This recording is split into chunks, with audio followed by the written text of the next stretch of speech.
This is our universe.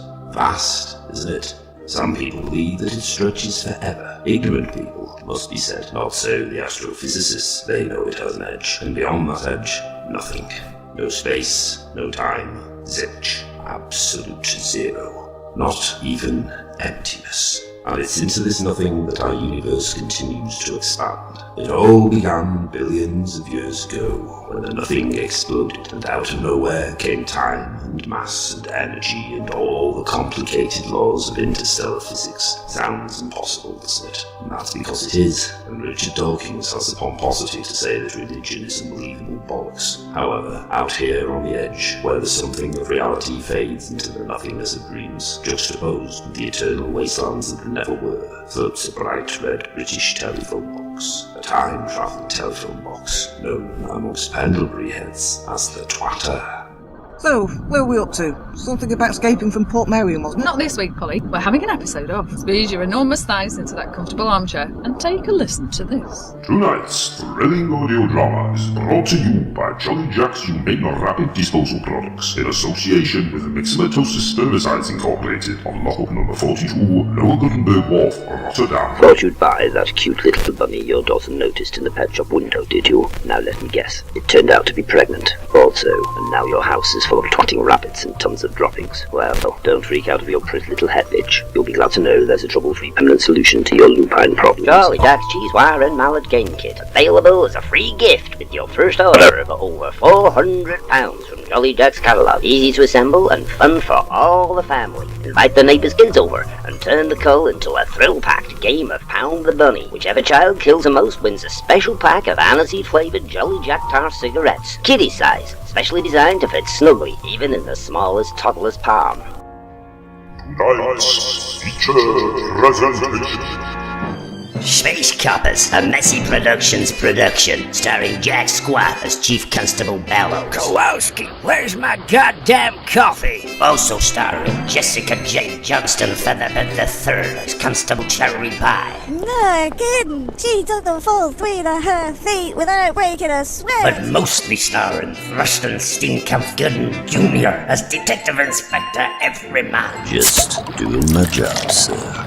In tonight's episode, Conflict. Thank you for using the Jolly Jackson voice-activated vending machines. Please state your order. Coffee hot. Congratulations, you have chosen Toffee hot.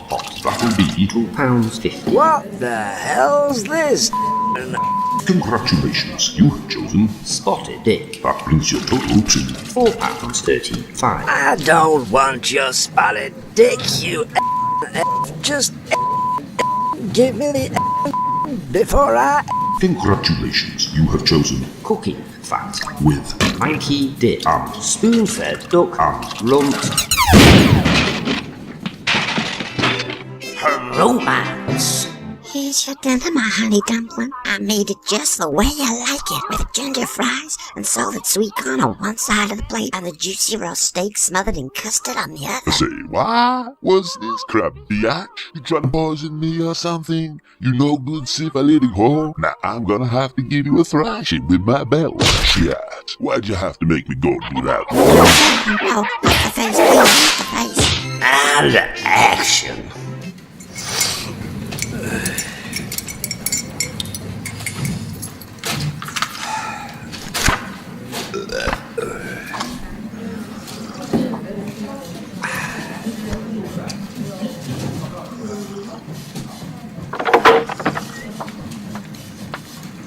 Busy day, Sarge.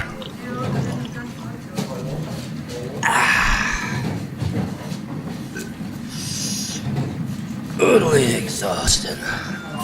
That's all coming up on Night Watch, tonight's orgasm-inducing episode of Space Coppers from Messy Productions. Some of the previous scenes might not be included due to budgetary constraints, legal action, or lazy editing. Meanwhile, in a gloomy space-stuff lockup hidden behind the third moon scab on the buckle of Orion's belt, three wise-cracking no-good pepper pots wearing striped sweaters and bubble hats were playing cards for bottle tops. Hold it right there, Sing Plunger Malone Pepper. You must think I'm thick. I can see that extra card poking itself out of your sleeve. That's fighting talk. Mackerel hat, pepper pot. I ain't got nothing up my cardigan except my plunger and my egg waste. Look. Three old maids you're trying to stack the deck. Reach for the skies, you cheap metal B-Day. Fair enough, just jiggle your freaky little limbs up and down a bit then. At this point, don't leave before sweet lad. But you already scuffed all the pellets in the bowl. Boys, quit with the arguing. This is a civilized meeting.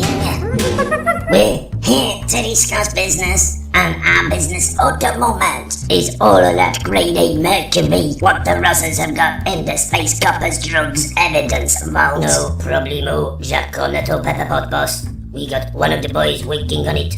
Luigi the Face Pepperpot. He's deep undercover, posing as one of those human being space copper pigs. Old Luigi's the master of disguise. There's nothing that he cannot do with Jumbo Head and some soldier. Monday, 28:15 a.m. Look, there is space. Some things are different there, alright? Oh, Settle down. Come on, people, settle down. You too, Kowalski. Hey, are you chewing gum? Go and stand outside the Chief Inspector's office. Now, matters of the day, ladies. Item 1. Some of the more observant amongst you might have noticed we've got a rookie on our books. Put your hand down, Mazowski. You should have thought of that before you clocked in. Tired nodding it. Acting Constable Dennis Potterpet. Where is he? Somebody give him a chair. What the fuck? What the heck's happened to I you? had a serious accident with an industrial grinder, Sergeant Bedpike. But now I'm all human being again and fit for patrol. Every man and pie, I'm assigning Potterpet to you. Show him the ropes, cut him some slack, feed him to the pigeons, kick him to the curb, cut him a doozy, sugar his lumps and pluck off his brackets, and remember people, hey, remember, let's buy Jolly Jack brand products for that guaranteed quality. Man, it was rough out there on the main streets of Skronky for a low-down hoodlum arse-facing as a space copper. That inaugural patrol certainly opened my eyeball stalk to the dirty ways of human beings. Our first port of call was a domestic at Eagland Hill between two farmers so interbred they shared 30% of their body mass. But if the humans were ugly, it was nothing in comparison to their chickens. Your call, Rookie. Let's see how real life squares up against all the chowder plotting down at GHQ.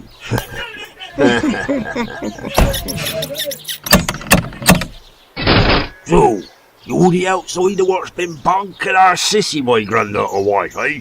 Our sis? Where's me 12 ball what I nicked from Ted Moult's funeral? Farmer Beard, I arrest you in the name of the new Intergalactic Police Squadron, or NIPS for short. According to Galaxy President Abbott's 5th proclamation, you have the right to remain bigoted. Anything defamatory, ignorant, untrue, petty, and or cruel may be taken down and used in your favour in pubs around the world where like-minded misogynists, homophobes and racists gather to extol the virtues of uneducated bullshit. Set the trucks on him, husband and grandfather. Get off me, you stupid peasant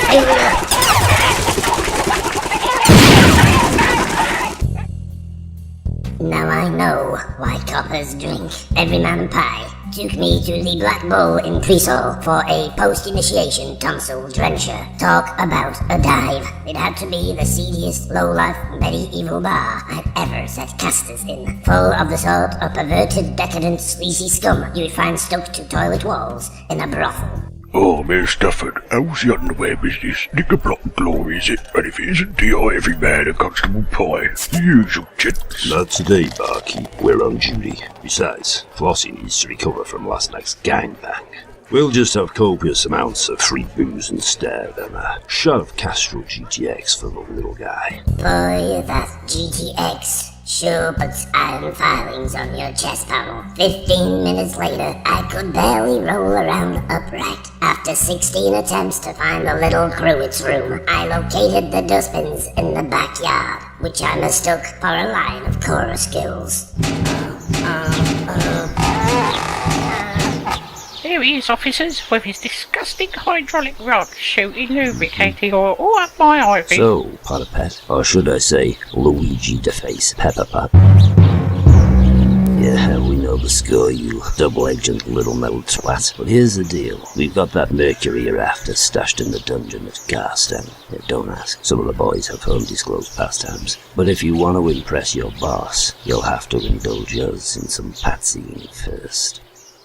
Batter cake, baker's man, bake me a cake as fast as you can. Batter cake, baker's man, bake me a cake as fast as you can. Batter cake, baker's man.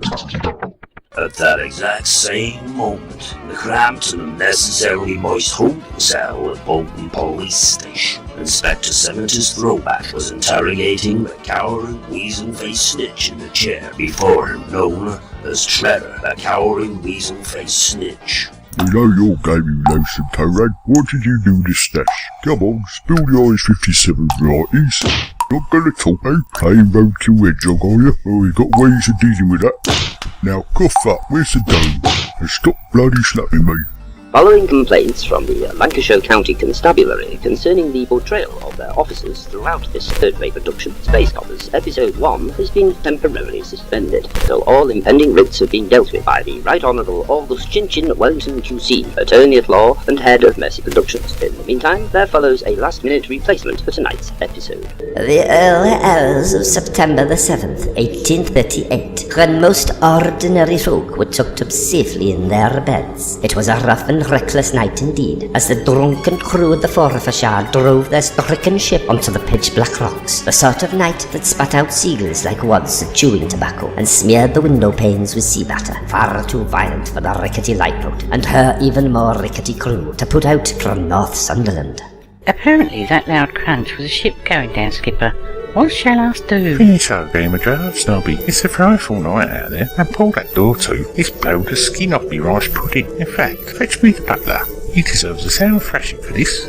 Meanwhile, at Longstone Lighthouse, Grace Starling, the sailing fraternity's sweetheart and pin-up girl, had spotted the foundering vessel with her clockwork eyeball. Oh, Papa, something must be done. There's a half-ton of whiskey, they're told. It'll be smashed to smithereens by morning. Think of those poor drunks and the fishermen's arms. There's we can do, Grace, but to drink our Horlicks whilst anarchically listening to their rivals, the Ovaltines. Now fetch me to maid, I want to beat her. Seriously?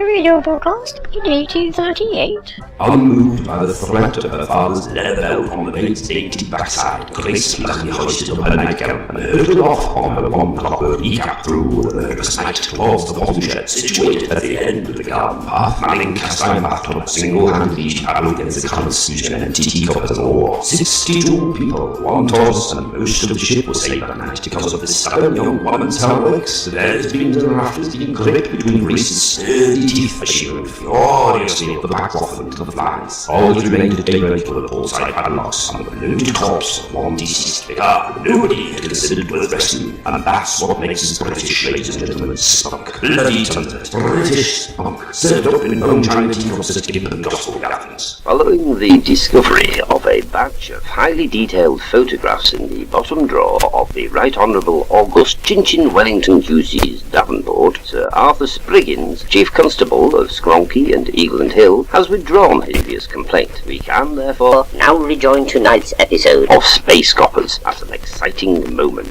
Look, it's Luigi the Face Pepper Pot and that Zeppelin he requisitioned. And that's the House of Lords overweight nonagenarian chorus girls ensemble with him. Quickly, Luigi, detonate the unreality bomb.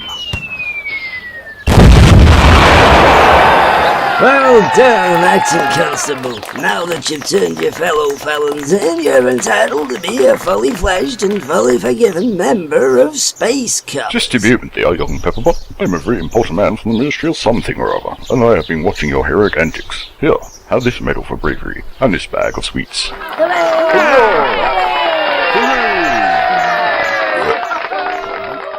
Space Coppers was, believe it or not, written, although in this instance the author would prefer to remain anonymous. It starred a usual ensemble of amateurs such as Michelle Harris, pseudonym Juliet Gregson and Brian Hughes, and the music was appropriated without consent from Kevin MacLeod. Apart from that, it had nothing whatsoever to do with the Laura Pendlebury Adventures. Don't bother tuning in for the next episode, folks, because there ain't gonna be one. Our sponsors, Jolly Jack Manufacturers, have been on run, taking the entire budget for the series with them. Well, that was a load of old bollocks, wasn't it, Laura?